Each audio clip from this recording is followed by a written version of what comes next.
జీవితంలో మనం చాలామందిని చూస్తూ ఉంటాం. కాస్తంత సక్సెస్ కానియండి, ఎక్కలేని ఫోజులు కొడుతూ ఉంటారు.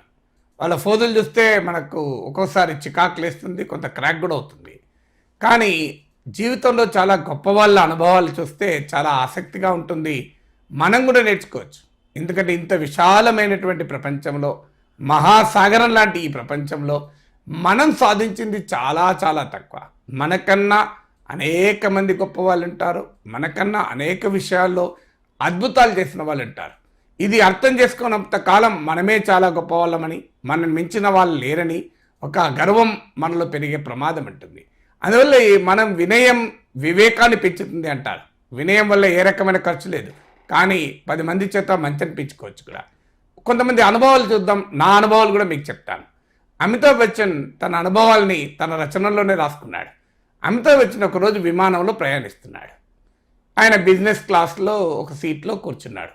పక్కన ఒక పెద్ద ఆయన ఉన్నాడు. అమితాబ్ బచ్చన్కు ఫీలింగ్ వస్తుంది, నేను ఇంత గొప్ప యాక్టర్ కదా, నేను బాలీవుడ్లో నన్ను మించిన వాళ్ళు లేడు కదా, అసలు నా దగ్గరికి రావాలి, నాతో మాట్లాడాలని లక్షలాది మంది తహతలాడతారే, మరి ఈ పక్కన కూర్చున్న పెద్ద ఆయన కనీసం నన్ను పట్టించుకుంటలేడే అని ఆయనకు అమితాబ్ బచ్చన్లో ఆలోచన.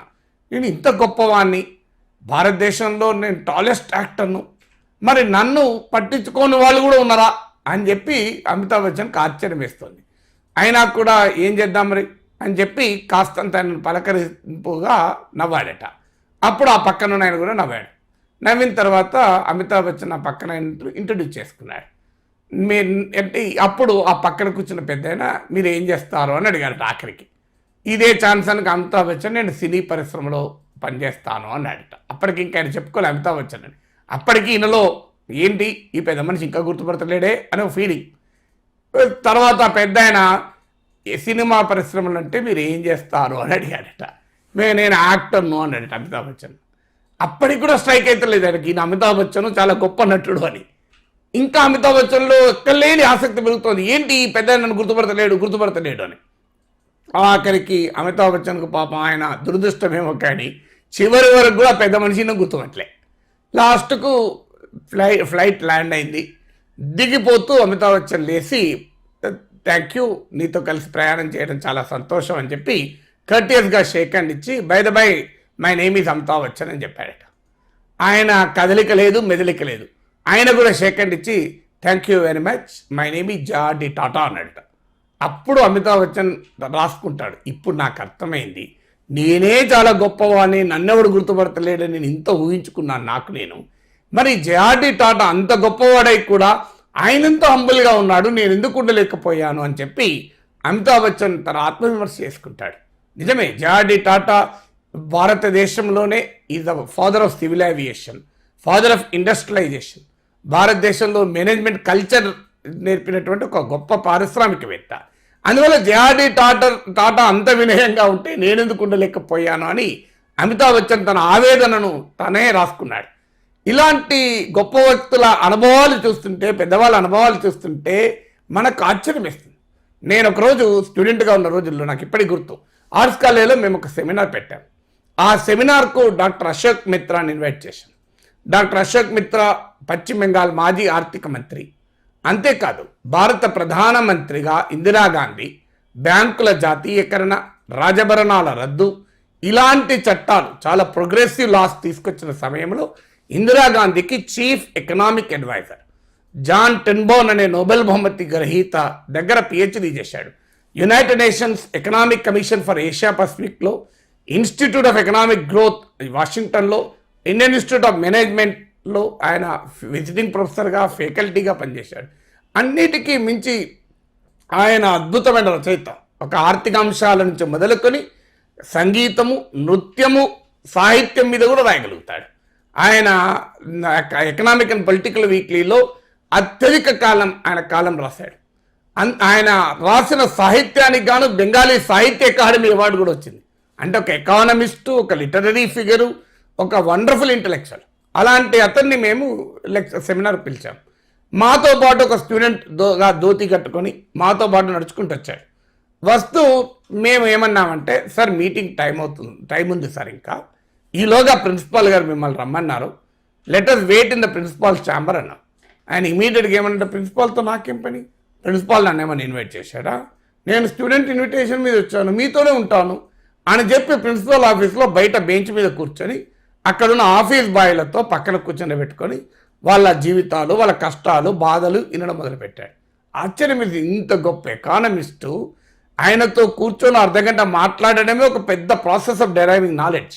అలాంటి ఒక అవుట్ స్టాండింగ్ పర్సనాలిటీ ఇంత సింపుల్గా ఉన్నాడు అని ఆయన వెళ్ళి మేము మీటింగ్ హాల్లోకి వెళ్ళాక ఒక ప్రొఫెసర్ కలిసి ఆయన అడిగాడు. ఈ ప్రొఫెసర్ కదా, చాలా మహా మేధావి కదా తాను అనుకొని, what mister Ashok Mitra, what are you doing these days అన్నాడు.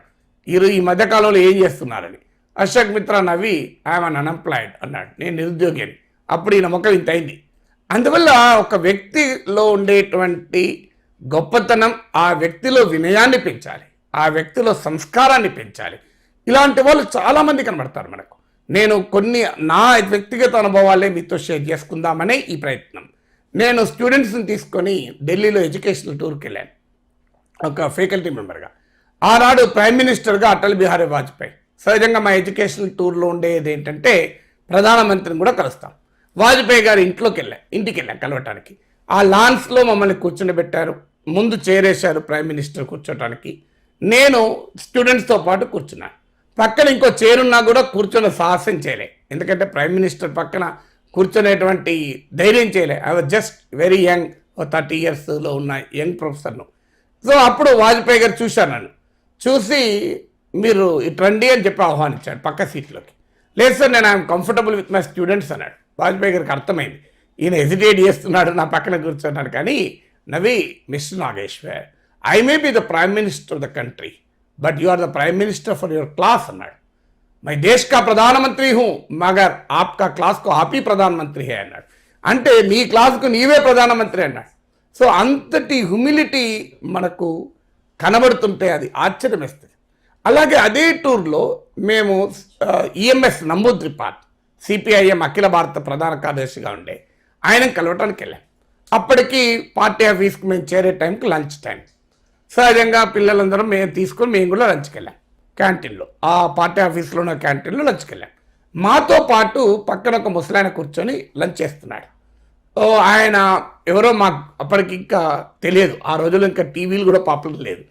సో ఆయన ఫుల్ చలికాలం అది, సో స్వెటర్స్ కోట్లు వేసుకొని ఉన్నాడు, అందుకే ఎవరు గుర్తుపట్టలే. పక్కన కూర్చున్నారు, మాతో పాటు భోజనం చేశాడు.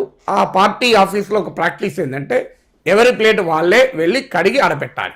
సో మాలాగానే ఆయన కూడా లైన్లో నిలబడ్డాడు, ఫుడ్ వేయించుకున్నాడు, తిన్నాక వెళ్ళి ప్లేట్ కడిగి అక్కడ పెట్టాడు. తర్వాత వెళ్ళి మేము కలవటానికి పోయేవరకు ఈ పెద్ద మనిషి ఉన్నాడు. ఆయనే ఈఎంఎస్ నంబూద్రిపాద్, భారతదేశంలో ప్రపంచంలోనే తొలి ఎలక్టెడ్ కమ్యూనిస్ట్ చీఫ్ మినిస్టర్, ఓ గొప్ప స్కాలర్. కేవలం ఒక రాజకీయ నాయకుడే కాకుండా అనేక అంశాలపైన, చివరకు వేదాంగాలపైన కూడా పండితుడు. ఒక భారతదేశంలో చరిత్ర, రాజనీతి శాస్త్రం, తత్వశాస్త్రం, ఆదిశంకరాచార్యుని తత్వం నుంచి భారత స్వాతంత్రోద్యమ చరిత్ర వరకు అనేక అంశాలపైన పుస్తకాలు రాసినటువంటి ఒక మహామేధావి. అలాంటి వ్యక్తి ఒక సాధారణంగా ఒక విద్యార్థుల పక్కనే కూర్చొని, హడావుడి లేదు, పక్కన వెళ్ళలేరు. ఆయన అప్పటికే భారత కమ్యూనిస్ట్ పార్టీకి అఖిల భారత ప్రధాన కార్యదర్శి. అలాంటి వ్యక్తి మాతో పాటు భోజనం చేసి ప్లేట్ కడుక్కొని మళ్ళీ ప్లేట్ పెట్టి వెళ్ళిపోయాడు. సో ఇలాంటి లీడర్స్ని చూసినప్పుడు, ఇలాంటి వ్యక్తులను చూసినప్పుడు ఒక్కొక్కసారి మనకే అనిపిస్తుంది, ఏంటి మనం are we living up to their standards అని, ఆ స్థాయిలో వారి ప్రమాణాలకు తగ్గట్టుగా మనం ఉన్నామా అని. అలాగే ఇంకో అనుభవం చెప్తాను. మీడియా డెలిగేషన్లో ఒకసారి ఆనాటి పశ్చిమ బెంగాల్ ముఖ్యమంత్రి అయినటువంటి జ్యోతి బసు గారితో నేను ప్రయాణం చేశాను. లంచ్ టైంలో గెస్ట్ హౌస్లో ఆగాము, అందరం లంచ్ చేశాము. లంచ్ చేసిన తర్వాత జ్యోతి బసు కూడా లంచ్ అయిపోయింది. ఆయన లేచి పక్కన సెక్యూరిటీ ఆఫీసర్తో అన్నాడు, షుడ్ వి మూవ్ అని, మనం బయలుదేరదామా అన్నాడు. వెంటనే ఒక విఐపి బయలుదేరదామన్న తర్వాత అంతా హల్చల్ అయ్యారు, అందరూ యాక్టివ్ అయిపోయారు. మేము 4 అడుగులు ముందుకేసాం, జ్యోతి బసు గారు 4 అడుగులు ముందుకేసాక ఆయనకు ఎందుకు అనుమానం వచ్చింది. ఒక్కసారి ఆగి పక్కనున్న సెక్యూరిటీ ఆఫీసర్ని అడిగాడు, డ్రైవర్స్ భోజనం చేశారా అన్నాడు. Did drivers have the lunch అన్నాడు. సెక్యూరిటీ ఆఫీసర్ ఇమీడియట్ రియాక్షన్ ఏంటంటే, no don't worry sir, let us go sir, they will have it later అన్నాడు. వాళ్ళు తర్వాత తింటారులే, ఏం పర్వాలేదు అన్నాడు. వెంటనే Jyoti Basu, you may not worry but I will worry అన్నాడు. అని let them have it. First వాళ్ళు భోజనం చేశాక బయలుదేరదాం, కొంపలు మునిగేది ఏం లేదు అన్నాడు. అంటే చూడండి, మీరు ఆలోచించి, ఒక రాష్ట్ర ముఖ్యమంత్రిగా ఉండి అందులో భారతదేశంలోనే చరిత్ర సృష్టించిన longest serving chief minister, most charismatic leader, భారత ప్రధానమంత్రి పదవి వస్తే పార్టీని తిరస్కరించింది, లేకపోతే భారతదేశ ప్రధానమంత్రి అయ్యేవాడు. అలాంటి నాయకుడు తన కార్ డ్రైవర్లు తిన్నారా లేదా, కార్ డ్రైవర్ భోజనం చేశాకనే నేను వెళ్తాను అన్నాడు. అంటే ఇంతటి హ్యూమిలిటీ మనకి ఎంతమంది నాయకుల్లో కనబడతారు చూడండి. రోజంతా తిప్పించుకున్నా వాడికి తిన్నడా తినలేదా, తిండి తిప్పలు ఏది పట్టించుకోరు. సో ఆ రకమైనటువంటి అనుభవాలు మనం చూస్తుంటాం. అందువల్ల ఇలాంటి లీడర్స్ మనకు చాలామంది కనబడతారు. ఒకసారి ఆల్బర్ట్ ఐన్స్టైన్ ఒక రైల్లో ప్రయాణం చేస్తున్నప్పుడు పక్కన కూడా ఒక యంగ్ మ్యాన్ కూర్చున్నాడు. ఆ రోజుల్లో టీవీలు లేవు కనుక నన్ను గుర్తుపెట్టినట్టుగా ఆల్బర్ట్ ఐన్స్టైన్ గుర్తుపెట్టే పరిస్థితి లేదు. ఈ ముసలైన పక్కనే ఆ చిన్న యువకుడు కూర్చున్నాడు. ఆల్బర్ట్ ఐన్స్టైన్ తన ఖర్చులన్నీ రాసుకుంటున్నాడు. ఎంత, ఒక 25 పైసలు టాంగా, 30 పైసలు పలహారం అని, టిఫిన్ అని రాసుకుంటున్నాడు. అవన్నీ టోటల్ వేస్తే ఎప్పుడూ కరెక్ట్ వస్తలేదు, ఆ టోటల్ రాంగ్ వస్తుంది. పక్కన యంగ్ మ్యాన్ చూసి, you are very young, can you do this for me, దీన్ని కూడిక చేసి పెడతావా అన్నాడు. ఈ యంగ్ మ్యాన్ వెంటనే కూడిక చేసి ఇచ్చి, తాత తీసుకో అన్నాడు. అన్న తర్వాత మాటల్లో ఆ పెద్ద మనిషి అడిగాడు తల్లి, బాబు ఎక్కడికి పోతున్నావు అన్నాడు. అప్పుడు అతను యంగ్ మ్యాన్ అన్నాడు, ఆల్బర్ట్ ఐన్స్టైన్ అనే గొప్ప శాస్త్రవేత్త ఉన్నాడు, ఆయన లెక్చర్ వినటానికి వెళ్తున్నా అన్నాడు. ఆయన ఈ లోపల యంగ్ మ్యాన్ ఆ ముసలాయన కూడా అడిగాను, మరి మీరెక్కడికి వెళ్తున్నారు తాత అన్నాడు. నేను కూడా ఐన్స్టైన్ స్పీచ్ వినటానికే వెళ్తున్నా అన్నాడు. వెంటనే యంగ్ మ్యాన్, ఏమనుకోకండి తాత, ఇది టోటలే చేరాలేదు, నీకు ఆల్బర్ట్ ఐన్స్టైన్ లెక్చర్ అర్థమవుతుందా అన్నాడు. ఏదో ప్రయత్నం చేస్తా అన్నాడు. ఇద్దరు రైలు దిగారు, ఎక్కడో అక్కడ వెళ్ళిపోయారు. తెల్లవారి స్పీచ్ ఇవ్వడానికి ఐన్స్టైన్ లేవడంతో ఈ యంగ్ మ్యాన్ గజగజ వణికిపోతూ చెమటలు వేస్తూ వెళ్ళి ఐన్స్టైన్ కాళ్ళ మీద పడి, క్షమించండి మహానుభావ అన్నాడు. అప్పుడు ఆల్బర్ట్ ఐన్స్టైన్ నవ్వి, ఏం లేదు నాయన, I know everything except the addition, you do not know anything except addition అన్నాడు. నాకు ఈ కూడికలు తప్ప అన్నీ తెలుసు, నీకు అన్ని కూడికలు తప్ప ఇంకేమీ తెలియదు అన్నాడు. సో అందువల్ల ఒక హ్యూమిలిటీ ఉంటే ఈ రకమైన ఎక్స్పీరియన్స్ ఉండదు ఎవరు అంతే. అందువల్ల ఒక మనిషి what kind of life you lead, how it's not a question of నీవే గ్రేట్ కాదు. మనం చాలామంది ఏమనుకుంటామంటే మన జీవితంలో సాధించిన కొద్దిపాటి achievement, yes we should be proud of our achievement, దాంట్లో డిస్ప్యూట్ లేదు. There is a very thin demarcation line between self respect and arrogance. ఆత్మగౌరవానికి అహంభావానికి మధ్య చాలా చిన్న సన్నని విభజన రేఖ ఉంది. It's a very thin demarcation line. Self respect is essential, ఆత్మగౌరవం ఉండాలి, కానీ అదే సమయంలో అహంభావం ఉండకూడదు. ఈ రెండు ఒకే రకంగా కనబడచ్చు. సెల్ఫ్ రెస్పెక్ట్ ఏంటంటే you are proud of your achievement, but at the same time you are nothing before the world around you. సాధించాల్సిన దానికి సంతోషపడాలి, గర్వపడాలి, కానీ సాధించాల్సింది చూసినప్పుడు వినయంగా, వినమ్రతతో, ఇంకా ఈ ప్రపంచంలో చేసేది చాలా ఉంది అనే భావన మనలో కలిగితే అప్పుడు మనం ఖచ్చితంగా డెవలప్ అవుతాం. లేదు, ఈ వినమ్రతే కోల్పోయిన రోజు that is end of your growth.